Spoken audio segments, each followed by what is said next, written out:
Dusk to Dawn, September 18th to the 19th, 2021. The Orion all-in-one astronomy camera, 3-second exposure, 1 frame every 3 seconds.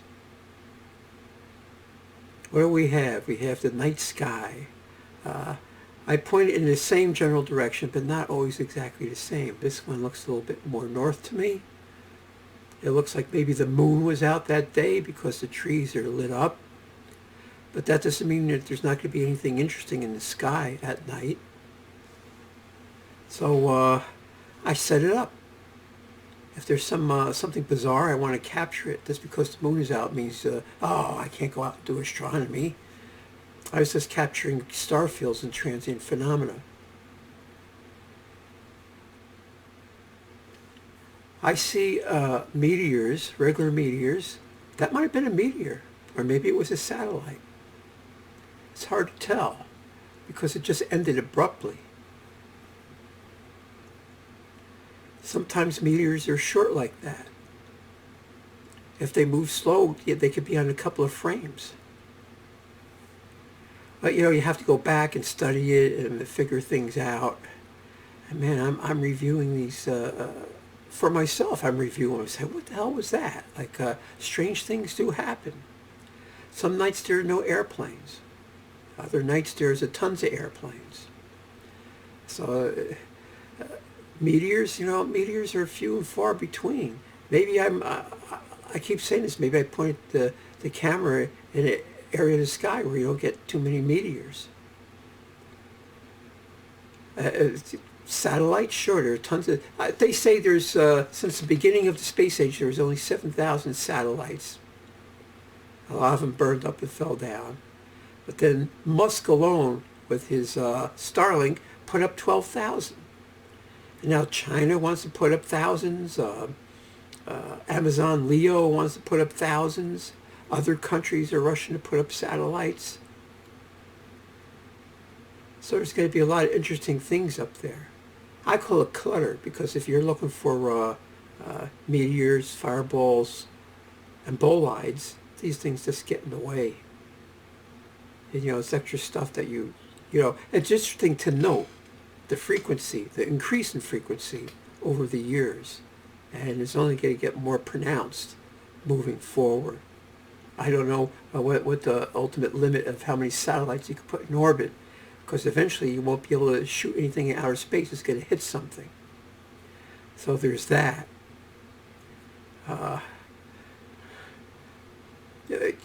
They say they could put a supercomputer in space. Every satellite would be like a brain cell of a supercomputer.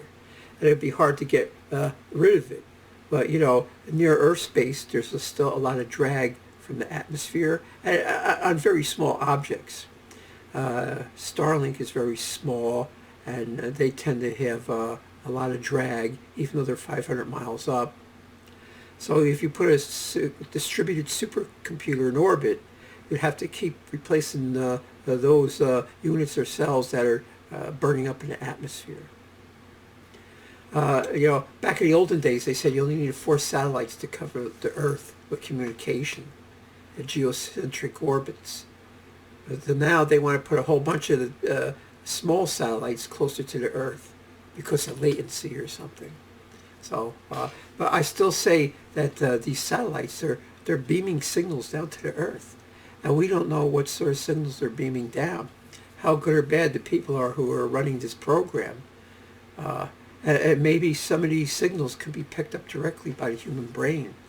And some people, it's driving them mad, making them do insane things like kill people or get together in big gangs and destroy civilization. Who knows? There's side effects to everything. So, you just can't say, this is a good thing. Starlink is a good thing. Well, maybe we better make sure Starlink's a good thing. And yeah, clouds. I always keep saying, the weatherman says, it's going to be clear tonight. So you set your system up, you go to sleep, and then you look at the next day and you say, wow, it was just like partly to mostly cloudy. Look, there's still gaps, and you don't know what you're going to see through a gap. You never know. And then you get a clear spell again, And then, but that can happen during the daytime too. So not only am I studying the outer space environment, I'm also studying the Earth's weather environment at night. And what happened to the weather at night? Was it cloudy? Oh, well, if they say there's a chance of rain, like more than 20%, I wouldn't put the camera out. There's Cassiopeia again. And on the far right, the far left side, you get to see the Andromeda Galaxy. I wonder if that was a satellite. Because remember, it only took like 2 seconds to go past the field, but remember, this is a hyper time lapse. So maybe in real life, that would have took like a minute or two. See, look at these things. They're flashing, and they're also putting out the dot. Now, well, we're getting close to the morning, so they tend to see stuff more early in the morning. Better chance of seeing meteors, better chance of seeing satellites, all that good stuff. Now I'm using a dark field correction, and as the sky gets bright, you can see those black dots are the removal of the noise. And also, the sky's being overexposed, and that's how come it looks light, but it'll still be dark.